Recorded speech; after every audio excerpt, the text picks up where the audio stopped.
안녕하세요. 오늘도 사연살롱을 찾아주셔서 감사합니다. 2살짜리 아들을 키우고 있는 엄마예요. 저는 남편과 맞벌이를 하고 있어요. 마음 같아서는 아들 옆에 꼭 붙어서 아기 때 모습을 하나도 놓치지 않고 지켜보고 싶지만 현실이 그걸 막네요. 아무래도 남편 혼자 보리로는 버거워서 제가 같이 벌기로 했거든요. 아들이 아직 너무 어려서 어린이집에 보내는 게 마음에 걸렸는데 다행히 어머니들께서 돌봐주시기로 했어요. 양가 어머니들이냐고요? 아니요. 저에게는 엄마가 2분이 계세요. 한 분은 낳아주신 엄마고 다른 한 분은 길러주신 엄마죠. 저는 2분 다 그냥 엄마라고 불러요.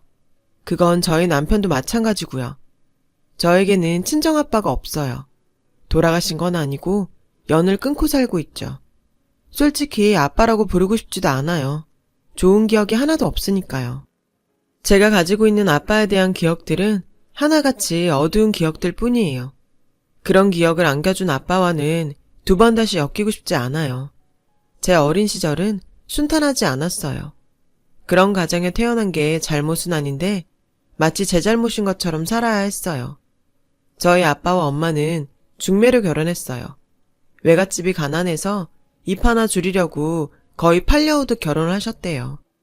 친정이 기우니 엄마는 매운 시집살이를 해야 했고 친할머니는 늘 저희 엄마를 쥐잡듯 하며 사셨죠. 가난한 집구석에서 구제해 주었으면 밥값은 해야 하는 거 아니냐면서요. 엄마가 해놓은 집안일이 마음에 들지 않으면 가차없이 손찌검도 하셨대요. 그러는 동안 아빠는 뭘 했냐고요? 남일 보듯 나몰라라 했다더군요. 처음부터 사랑 없는 결혼이었으니까요. 친할머니는 손자는 보고 죽어야겠다시며 아빠를 압박했고 그런 손주 타령이 지겨워서 중매 자리에 나선 거였죠. 당시 아빠는 다니던 회사 사정이 안 좋아서 스트레스가 많았대요. 그래서 술을 달고 살았고 술을 마시면 어김없이 엄마한테 행패를 부리셨고요.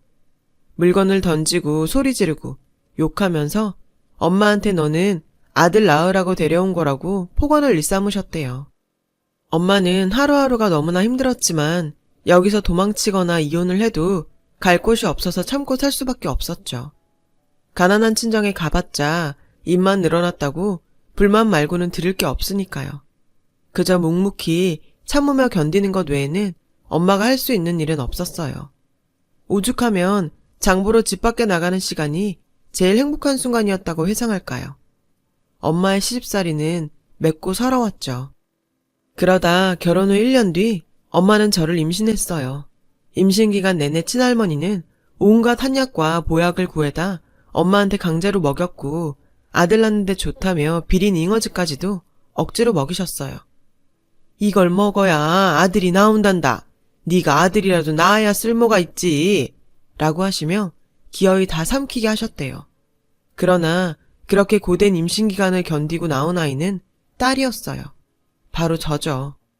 엄마는 저를 보고 너무 행복했지만 반면 친할머니와 아빠한테는 딸인 저는 그저 쓸모없는 존재일 뿐이었어요. 그러니 산후조리나 제대로 해줬겠어요. 그렇다고 친정집으로 갈 수도 없었죠. 형편도 형편이지만 눈칫밥이나 안 먹으면 다행이었으니까요. 할 수 없이 엄마는 가정부 일을 하면서 연을 맺은 분의 도움으로 남의 집에서 산후조리를 해야 했어요. 고작해야 열흘 남짓이었지만요. 그곳에서도 마냥 있을 수만은 없었거든요. 간신히 몸을 추스르자마자 집으로 돌아온 엄마를 기다린 건 더욱 따갑고 고된 시집살이였어요. 재구실도 못하는 것 이라는 말을 들으며 구박을 받게 된 거죠. 저는 기억을 못하지만 친할머니는 제가 울기라도 하면 발로 저를 툭툭 치면서 그만 울라고 윽박지르셨대요. 엄마는 저를 감추기에 바빴고요. 그나마 아빠는 제가 태어나고 나서부턴 술 마시고 행패 부리는 짓은 멈췄대요. 하지만 친할머니한테 엄마는 딸을 낳았다는 이유로 여전히 죄인이었죠. 100일이나 돌잔치는 당연히 못했어요. 그나마 돌 때는 엄마가 몰래 떡을 사다가 상을 차려서 기념을 해주셨어요. 그때 사진이 남아있긴 한데 제가 봐도 초라한 돌상이더라고요. 시간이 지날수록 친할머니 구박은 더욱 심해졌고 더는 견딜 수 없게 되었어요. 그러던 어느 날 집으로 누가 찾아왔어요. 문을 열어보니 엄마가 결혼 전에 살았던 동네 아주머니셨어요. 엄마는 반가운 마음에 어쩐 일이냐고 물었고 아줌마는 엄마를 원망하는 말을 하셨대요. 네 엄마가 널 그렇게 보고 싶어 했는데 아무리 내다 팔듯 시집을 보냈다지만 어쩜 이럴 수가 있니? 내가 분명히 네 시댁에 연락해서 전했는데 어떻게 코빼기도 안 비추니? 장례 마치도록 연락도 없길래 참다 못해 내가 찾아온 거다.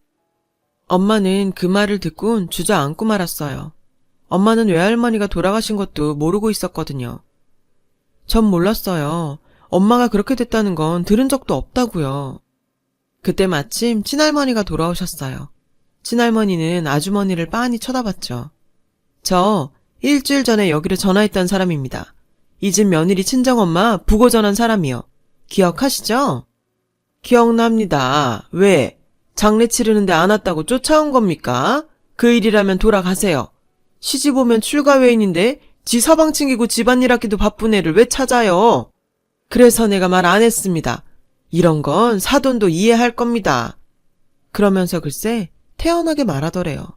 아줌마는 당황해서 세상에 뭐 이런 인간이 다 있냐고 소리치셨죠. 아니, 그렇다고 딸이 집 부모 상도 못 치르게 하는 건 무슨 법도예요? 친정에 한 번도 안 보내주고 부려먹더니 이젠 지 부모 장례도 못 치르게 해요? 이게 사람이 할 짓이에요?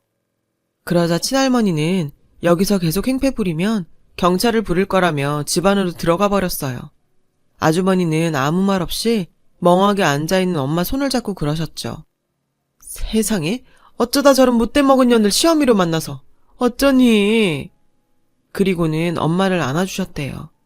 엄마는 아주머니를 끌어안고 한참을 서럽게 울어야 했죠. 복 달아나니까 울려거든 나가서 울어. 친할머니의 호통에 엄마는 울음을 닦았어요. 그리고는 친정엄마 산소에 간다며 아주머니를 따라 나섰죠. 그 후로 엄마는 돌아오지 않았어요. 친할머니는 길길이 날뛰었어요. 집에다가 혹 하나 떨어뜨리고 지만 살겠다고 도망갔네. 엄마가 집을 나가자 친할머니는 고작 5살인 저를 보며 소리치셨어요. 아빠 역시 이런 상황이 당황스러웠죠. 그리고 다음 날부터는 저는 엄마가 받던 구박을 고스란히 받으며 살아야 했어요. 할머니는 엄마가 떠나자마자 바로 아빠의 재혼을 독촉하셨어요. 여자들 사진을 들고 와 선을 보라고 닥달하셨죠. 네 애미가 지금 이 나이에 저것 돌본다고 뼈가 빠진다. 애 키울 사람은 있어야 하지 않겠냐. 당신이 저를 돌본 게 뭐가 있다고 그런 식으로 말하는 건지 참 어이가 없었죠. 아무튼 아빠는 제가 7살 때 재혼을 하셨어요. 새엄마도 가난한 집안의 딸이었어요. 아니, 더 심했어요. 부모님도 돌아가시고 하나뿐인 언니는 다른 곳으로 시집가서 연락도 안 되는 상황이었으니까요. 새엄마도 저희 엄마와 다르지 않았어요. 오자마자 시집살이 당하고 아들 낳으란 구박을 들었죠. 아빠도 마찬가지였고요. 새엄마는 고된 집안일을 하면서도 저를 사랑으로 돌봐주셨어요. 처음 만나던 날부터 따뜻하게 안아주셨죠. 처음에는 새엄마가 어색했어요. 그때까지도 친엄마의 기억을 가지고 있어서 엄마가 둘이라는 사실이 혼란스러웠거든요. 새엄마는 그런 제 마음을 알고 이해하며 제가 마음을 열기를 기다려주셨어요. 그런 새엄마의 모습에 저는 조금씩 마음을 열 수 있었고 8살이 되어 초등학교에 입학할 때는 자연스럽게 엄마라고 부르며 여느 집 엄마와 딸 같은 사이가 되었어요. 돌이켜보면 친할머니의 괴팍한 행동과 아빠의 냉담한 태도로 인해 버티기 힘든 시간이었지만 그래도 새엄마와 함께 있을 수 있어서 버틸 수 있었던 것 같아요. 아빠는 다시 술을 마시기 시작했고 제 친엄마한테 그랬던 것처럼 새엄마한테 행패를 부리기 시작했어요. 또 다시 회사 사정이 안 좋아지기 시작했거든요. 그러던 어느 날이었어요. 제가 초등학교 4학년이 되던 날이었죠. 새벽녘에 엄마가 저를 흔들어 깨웠어요. 세영아, 일어나서 얼른 옷 입어. 아무 소리 내지 말고. 엄마는 이미 옷을 다 입고 계셨고 저는 졸린 눈을 비비면서 옷을 챙겨 입었어요. 엄마는 그 사이에 큰 가방에 제 옷과 책을 챙기셨어요. 그리고는 제 손을 잡고 발소리를 죽여 밖으로 나갔어요. 한참을 걷다가 으슥한 골목에 있던 여관에 닿았고 그곳에서 엄마와 저는 밤을 보냈어요. 그리고 다음날 아침 엄마 손에 이끌려 버스터미널로 가서 고속버스를 타게 되었죠. 전 어디 가는 거냐고 물었어요. 이제 엄마랑 세영이랑 둘이서만 살 거야. 그러니까 엄마 손 놓치면 안 돼? 그 말에 놀라기는 했지만 솔직히 좋았어요. 늘 괴롭히고 폭언만 일삼던 친할머니와 툭하면 술을 먹고 와서는 엄마를 때리는 아빠를 더 이상 보지 않아도 되니까요. 그렇게 엄마 손에 이끌려간 곳은 지방 어느 동네였어요.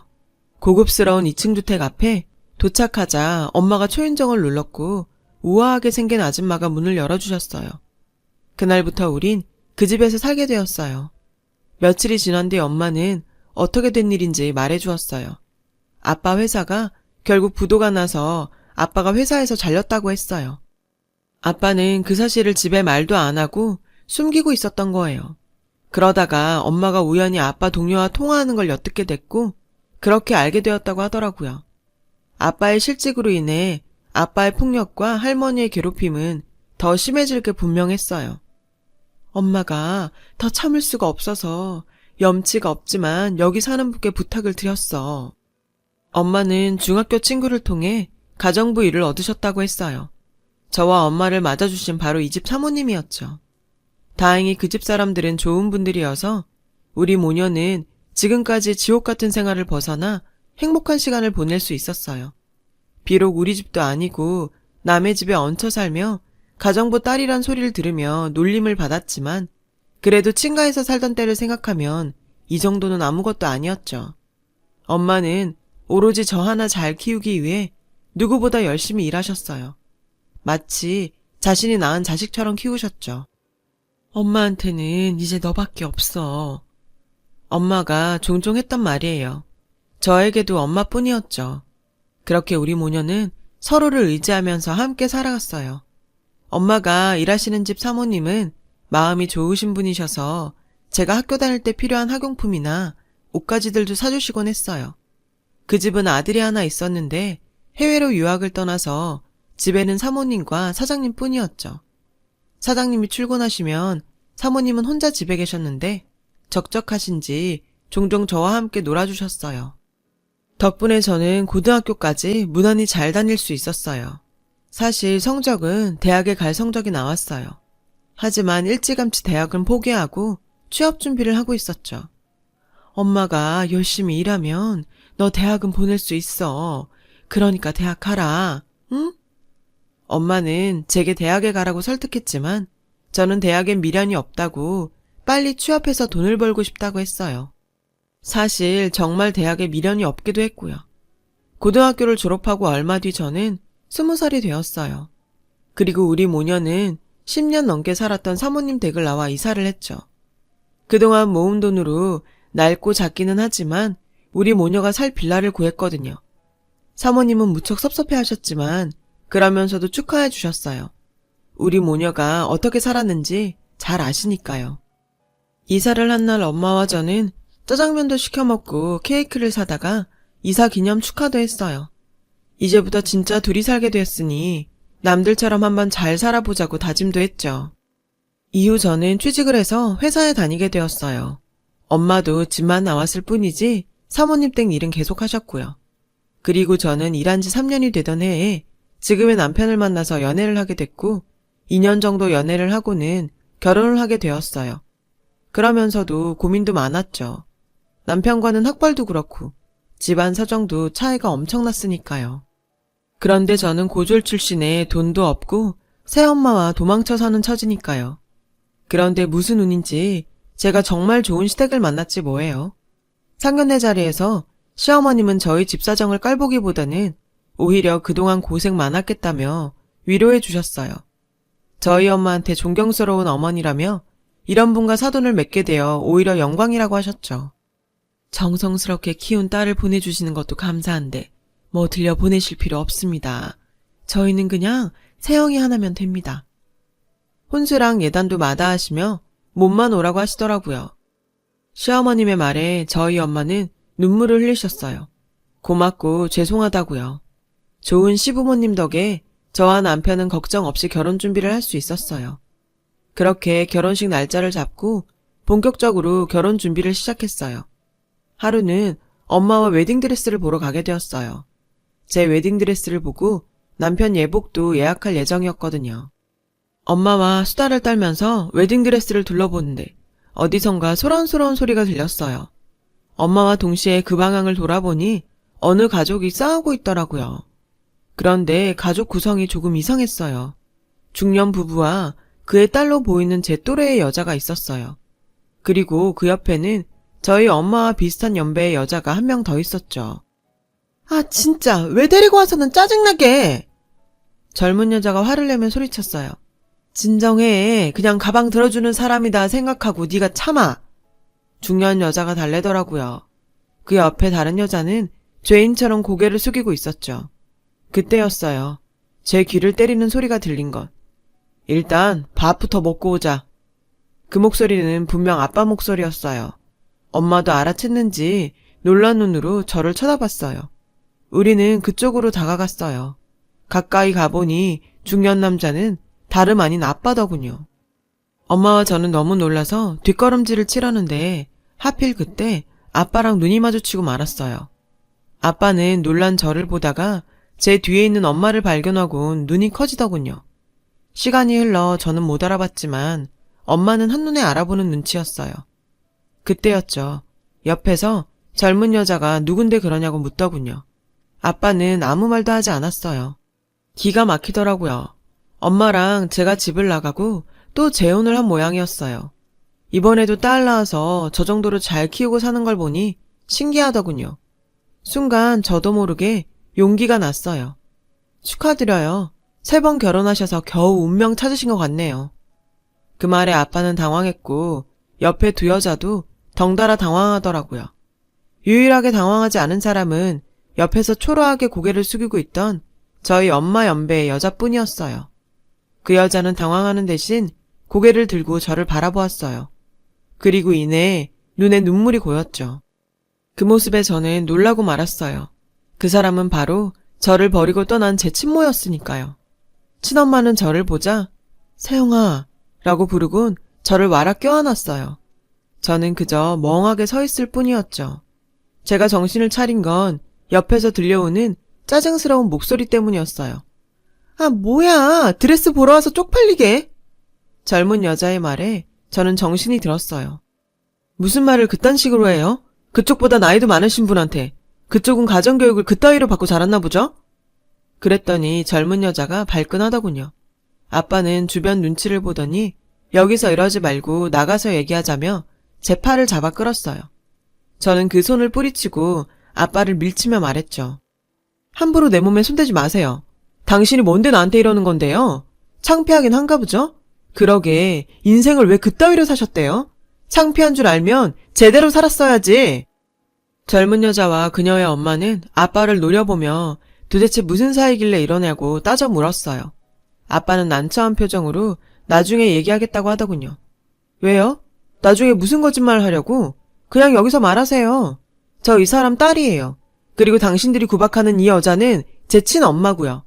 제 옆에 있는 이분은 아빠의 둘째 부인 제 새엄마예요. 보다시피 이 사람 부인이 여럿이에요. 툭 하면 술 먹고 부인을 두들겨 패고 살아서 제 친모도 새엄마도 이 남자 피해 도망쳐서 살았어요. 저희 엄마가 어떻게 다시 이 사람이랑 살고 있는지는 모르겠지만요. 제 말에 젊은 여자와 그녀의 모친은 충격을 받았는지 얼른 가방을 들고 샵을 나가버렸어요. 아빠는 한숨을 푹푹 쉬며 죽일 듯 저를 노려봤죠. 너 꼭 이렇게 해야 속이 시원하냐? 막말로 내가 널 버렸냐? 네가 날 버리고 네 새엄마랑 야반도주 한 거잖아. 근데 왜 내 탓을 해? 버르장머리 없는 자식 같으니라고. 버르장머리요? 당신이 그런 말 할 자격이 있긴 하고요. 맞아요. 저 제 발로 나갔어요. 왠지 알아요? 안 그럼 당신한테 맞아 죽는 엄마 보게 생겼으니까요. 당신 엄마나 당신이나 인간들 아니잖아. 인간이라면 그러고 살 수 없는 거잖아. 창피한 줄 알고 사세요. 그 길로 저는 엄마를 데리고 나갔어요. 씩씩거리며 걸어가는데 뒤에서 누가 제 이름을 부르더군요. 친엄마였어요. 솔직히 전 친엄마에 대한 감정도 좋지 않았어요. 어쨌든 절 버렸으니까요. 친엄마는 당신 얘기 좀 들어달라고 울면서 사정을 했어요. 그러기 싫다고 매몰차게 끊어내는데 엄마가 제 손을 잡고 일단 얘기는 들어보자고 절 설득하셨죠. 엄마의 말에 저는 더 이상 고집을 부릴 수 없었어요. 우리는 근처 조용한 곳으로 갔어요. 차분히 앉아서 친엄마한테 모든 사정을 들을 수 있었죠. 엄마랑 제가 집을 나간 지 1년 정도 지났을까? 친엄마는 7년 만에 집을 찾아갔대요. 일을 구한 상황이었고 이제 돈도 버니까 절 데리고 가려고 말이죠. 그렇게 도망간 거 너한테는 정말 면목이 없다. 죽을 죄라는 거 알아. 그래도 언젠가 꼭 널 데려오려고 했어. 친엄마는 울면서 그러더군요. 하지만 정작 집에 가보니 저는 없었고 2번의 결혼 실패와 실직으로 망나니가 된 아빠는 친엄마를 보자 붙잡고 놔주지 않았대요. 그렇게 반강제적으로 아빠와 재결합을 하게 된 거죠. 또 다시 힘겨운 생활이 시작된 거죠. 여전히 아빠는 술만 먹으면 엄마를 팼고 친할머니의 표독스런 시집살이도 여전했죠. 다행히 얼마 뒤 친할머니가 돌아가셨고 구박에서는 벗어날 수 있었다더군요. 대신 아빠가 여자들을 끼고 다니기 시작했어요. 애인들에게 돈을 다 퍼주고 엄마를 애인들의 하녀처럼 부리기 시작한 거죠. 현재 만나는 애인은 이혼녀였더군요. 아까 그 젊은 여자의 엄마죠. 엄마 바보야? 옛날처럼 도망이라도 치지 왜 그러고 살아? 저는 울면서 소리쳤어요. 언젠가 세영이 네가 다시 그 집으로 돌아올지 몰라서 그래서 있었어. 그 말을 듣자 새엄마는 친엄마를 꼭 끌어안으셨어요. 한 남자로 인해 힘든 시간을 살아온 두 여자는 한참을 끌어안고 울었어요. 그 모습을 보니 가슴이 무너지더군요. 얼마 뒤 저는 변호사를 대동하고 아빠 집으로 갔어요. 그리고 그 집에서 엄마를 데리고 나왔죠. 시댁에서 도와주신 덕분이었어요. 시아버님이 변호사를 구해주셨거든요. 변호사를 통해 친엄마와 아빠의 이혼 절차를 밟았고 그동안 두 엄마들한테 폭력을 휘두른 것도 소송을 걸어 법정 싸움을 시작했어요. 먼저 친엄마의 이혼 소송이 완료됐고 이혼이 확정됐어요. 얼마 뒤 두 엄마에 대한 폭행 및 감금에 대한 소송도 판결이 났어요. 아빠는 두 엄마한테 위자료와 배상금을 물게 되었죠. 그러자 아빠는 전전긍긍하며 애인이란 여자한테 도움을 청했지만 애인은 그날 이후 아빠한테 5만 정이 다 떨어졌다며 연락하지 말라고 문전박대를 했다더군요. 아빠는 돈도 다 잃고 철저히 혼자 남게 된 거죠. 그리고 저는 두 엄마를 모시고 결혼식을 올렸어요. 지금은 제 아들의 할머니로 더없이 행복하게 살고 계시죠. 두 분은 마치 친자매처럼 사이가 얼마나 돈독한지 몰라요. 가난한 집에 태어나 고생을 했던 두 엄마는 서로의 상처를 보다듬으며 그렇게 살고 계세요.